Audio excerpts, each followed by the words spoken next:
Year 3 4. Today we're going to read more from our amazing book, Africa, Amazing Africa. Now you might notice that the lights in my kitchen are shining off the book, so I might have to wiggle it around a little bit so you can see everything. Now we know that this book is non-fiction, which means that we don't have to read it in a certain order because it's just telling us facts.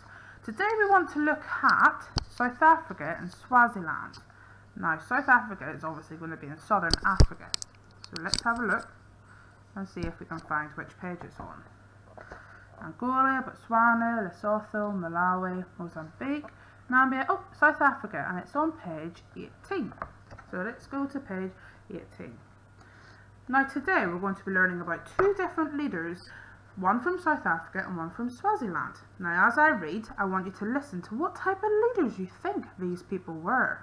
Okay, now on our first page, page 18, South Africa, we can see lots of different children.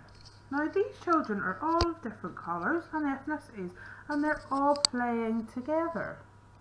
So that tells me that South Africa might be quite a diverse place. There's lots of different people live in South Africa.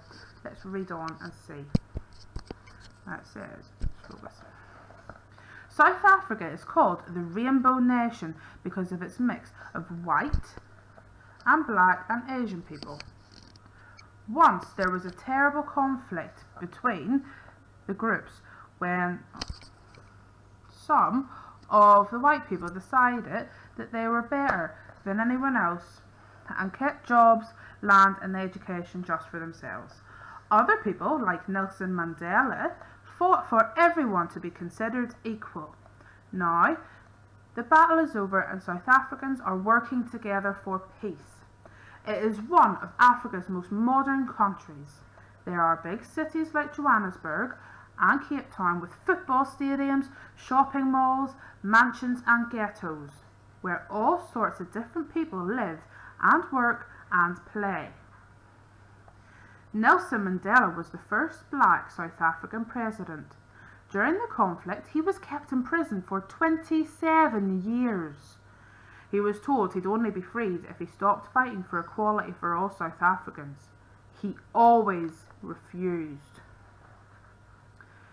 There are lots of car factories in South Africa: BMW, Chrysler, Fiat, Ford, General Motors, Mercedes-Benz, Nissan, Toyota and Volkswagen. And it has its own car makes too, like Advanced Automotive Design, Bailey cars, Birkin cars and Piranha cars. So that is what we've learnt about South Africa. Can you remember what their leader was called that we learnt about? Nelson Mandela. You might have heard of him before. He's quite famous. Now we're going to read about Swaziland. Now if we look at the pictures we can see this. It looks like a type of mud hut. We can also see a leader. Maybe this is their leader. What a fancy headset that he has on. What different clothes. And a group of women beside him, also in very traditional looking clothes. Let's read. The King of Swaziland is the last proper king in all of Africa. King Mswati III, remember that's Roman numerals 1, 2, 3, has been king since he was 18 years old, and everybody has to do what he says. The parliament, the newspapers, even the army and the police. Mswati has lots of cars, lots of palaces and even lots of wives. He is very, very rich, but most of the Swazi people are very, very poor. Traditional houses in Swaziland are beautiful domes made of reeds and grasses. So that must be what this is. They're houses made of reeds and grasses. When there's a festival in Swaziland, people love to dress in bright traditional clothes, dance traditional dances and sing traditional songs, all of which have not changed for hundreds of years. The land is all for the king is one of the songs.